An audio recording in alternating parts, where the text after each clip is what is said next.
জয় মা কামাখ্যা দেবীর জয়। তো হ্যালো বন্ধুরা, আপনারা সবাই জানেন যে মা কামাখ্যা দেবী ৫১ পীঠের এক পীঠ এবং আসামের নীলাচল পাহাড়ের উপরে কামাখ্যা জেলাতে এই মন্দিরটি অবস্থিত।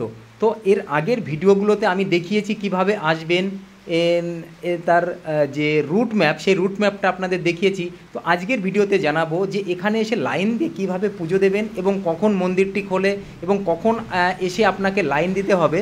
তো যাই হোক, চলুন ধীরে ধীরে এই ছোট্ট ভিডিওর মাধ্যমে আপনাদেরকে সম্পূর্ণ তথ্যটা দেওয়ার চেষ্টা করি। তো এর আগে পরে আমি প্রায় ৮ থেকে ১০ বার এসেছি এখানে এবং কামাখ্যা দেবী মন্দিরের সমস্ত জায়গা খুঁটিনাটি তথ্য আমার সম্পূর্ণ জানা। তো যারা এখানে নতুন আসবেন তাদের জন্য এই ভিডিওটি সত্যি খুবই গুরুত্বপূর্ণ।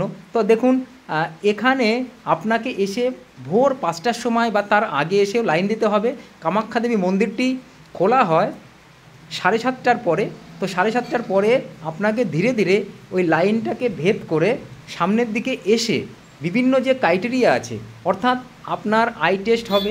আই টেস্ট বলতে আপনার চেক আপ হবে, কারণ যেটা আগে ছিল না এখন এটা হয়েছে, কারণ চেক আপ করেই ধীরে ধীরে কিন্তু প্রবেশ করানো হয়।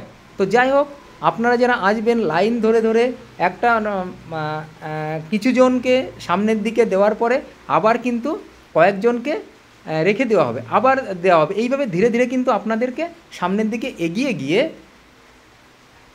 আপনাদের এই কামাখ্যা দেবীর মন্দিরের যে প্রধান গর্ভগৃহ সেখানে কিন্তু আপনাদের আসতে হবে। তো এটা হচ্ছে প্রধান গেট, যে গেট দিয়ে মা কামাখ্যা দেবী মন্দিরে দর্শন করতে প্রবেশ করা হয়। আর এই যে যেটা দেখতে পাচ্ছেন এটা হচ্ছে গর্ভগৃহ। তো যাই হোক, এখানে আসতে হলে আপনাকে কোনো রকম কোনো ভয় বা ভীতি বা সংকোচ কোনো রকম কোনো কিছুর দরকার নেই। এখানে যথেষ্ট পরিপাটি এবং সিকিউরিটি গার্ড আছে। তো আপনারা দেখতে পাচ্ছেন অনেক পরিষ্কার পরিচ্ছন্ন হয়েছে আগের থেকে এবং মন্দিরটি অনেক সুসজ্জিত হয়েছে।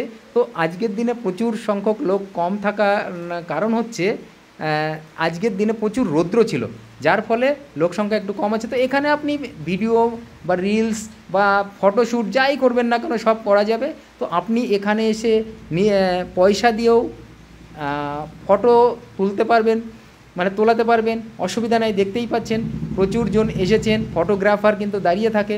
আর আরেকটা জিনিস বলি, সেটা হচ্ছে এখানে কিন্তু আরেকটা লাইন আছে, সেটা হচ্ছে ভিআইপি লাইন। তো সেই ভিআইপি লাইনে আপনাকে ন্যূনতম ৫০০ টাকা ভিজিট আছে, সেই ৫০০ টাকা দিয়ে আপনাকে প্রবেশ করানোর চেষ্টা করা হবে। তবে ভিআইপি লাইনে না গিয়ে আপনি একদম জেনারেল লাইনে দাঁড়াবেন এবং ৭:৩০টার পরে যে মন্দিরটি খোলা হবে আপনি ধীরে সুস্থে আরামসে পুজো দিতে পারবেন। এবং ঠিক ১২টা থেকে অন্ন সেবার জন্য কুপন দেওয়া হয়। এর আগের ভিডিওতে আমি দেখিয়েছি যে কিভাবে কুপনটা সংগ্রহ করবেন। সেখান থেকে কুপন সংগ্রহ করে ঠিক ১২টা থেকে ৩টে ৪টে পর্যন্ত ভোজ খাওয়ানো হয়, অর্থাৎ মা কামাখ্যা দেবীর যে প্রসাদ সেটা কিন্তু খাওয়ানো হয়।